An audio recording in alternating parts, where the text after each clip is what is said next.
Professeur Théophile Mbemba, vice-recteur de l'université Omnia Omnibus de l'archidiocèse de Kinshasa. Vous êtes ancien ministre de l'enseignement supérieur dans ce pays. Vous voici maintenant assumer cette charge. Et vous dites qu'il y a ici désormais une nouvelle université. C'est une belle ambition. Hein? Qu'est-ce que ça veut dire, nouvelle université, dans ce pays où on ne compte pas les universités? Et justement, son éminence, le cardinal Fridolin Mbongo, a voulu, en prenant cette importante initiative, de faire une offre de formation aux jeunes Congolais, de regrouper les établissements d'enseignement supérieur de l'archidiocèse, mais aussi le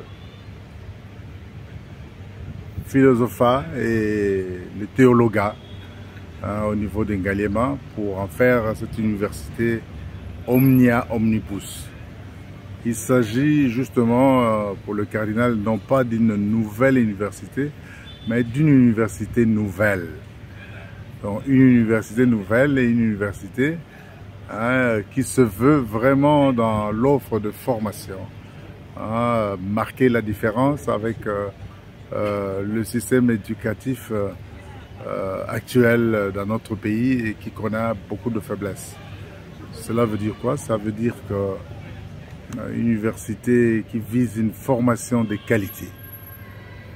Formation de qualité, c'est-à-dire une formation en adéquation avec le monde de l'emploi.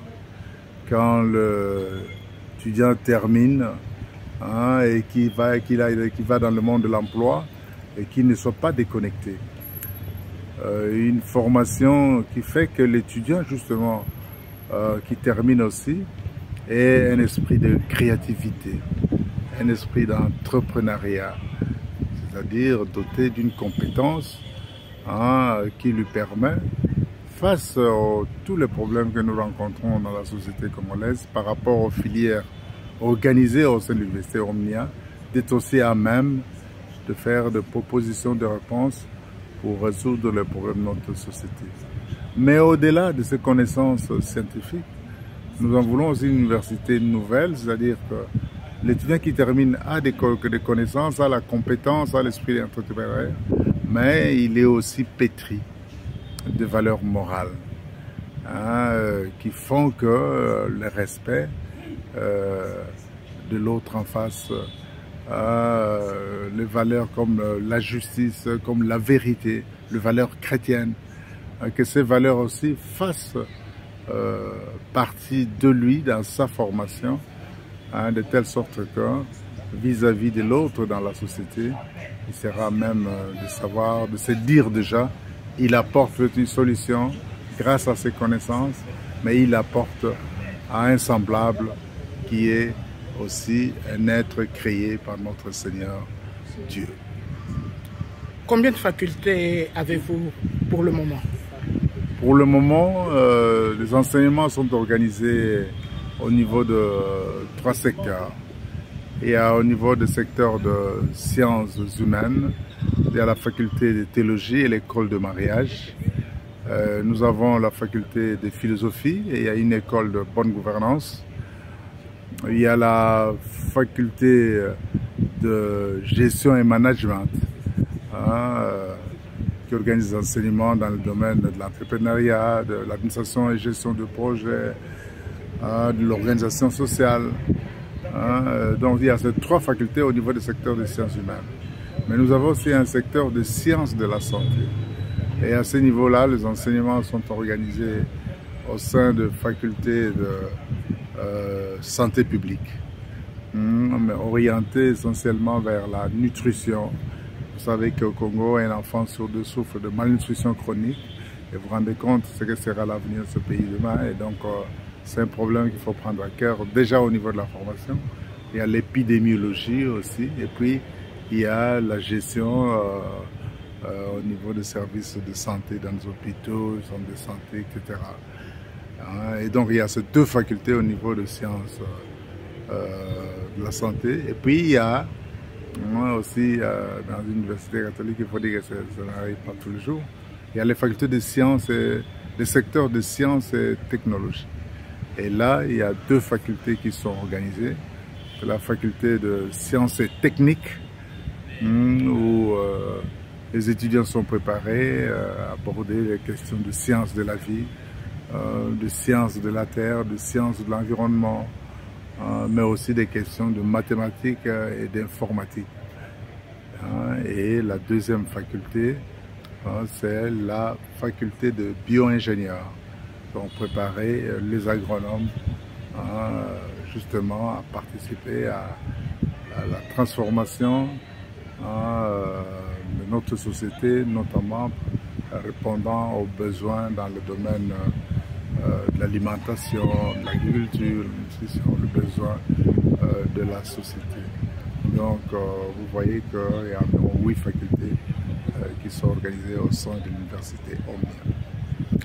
Et le professeur Théophile Mbemba, ancien ministre de l'enseignement supérieur, qu'est-ce qu'il enseigne lui-même? Mais le professeur, il est vice-recteur, il assiste le recteur dans ce travail. J'ai eu la confiance de son éminence, qui déjà m'avait appelé pour, au sein d'une commission pour préparer l'avènement de cette université. Et au niveau de l'université, j'enseigne 2 cours en une année préparatoire. Parce que je voudrais aussi vous dire que pour les facultés de sciences, pour les secteurs de sciences et technologies et sciences de la santé, son éminence a jugé utile que ceux qui doivent commencer le système LMD soient d'abord préparés pour étoffer leurs connaissances, renforcer leurs connaissances dans le domaine des sciences et technologies. Et donc il y a une année préparatoire. Et eux, au sein de ça, dans cette année préparatoire, j'enseigne le cours de biologie générale, j'enseigne le cours de biochimie, le cours de nutrition et le cours de biotechnologie alimentaire qui cadre avec mon expertise. Ce sont des matières qui ne s'enseignent pas traditionnellement dans les facultés catholiques qu'il y a à Kinshasa. Pensons à l'Université catholique du Congo notamment. Professeur, la nouvelle université qui se veut nouvelle université nouvelle, Omnia Omnibus, ne fait-elle pas concurrence à l'Université catholique du Congo? C'est la dernière question. Pas du tout. Justement, cette université a été créée dans l'esprit de la complémentarité, avec les enseignements déjà bien organisés, la conférence, la CENCO, conférence épiscopale nationale du Congo,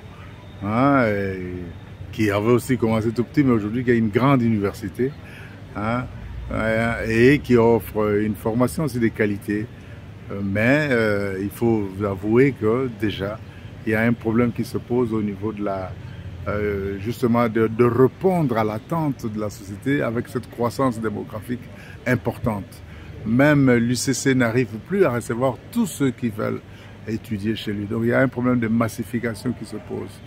Et donc l'université Omnia Omnibus vient en complémentarité pour répondre justement à cette demande de la population d'avoir une formation de qualité.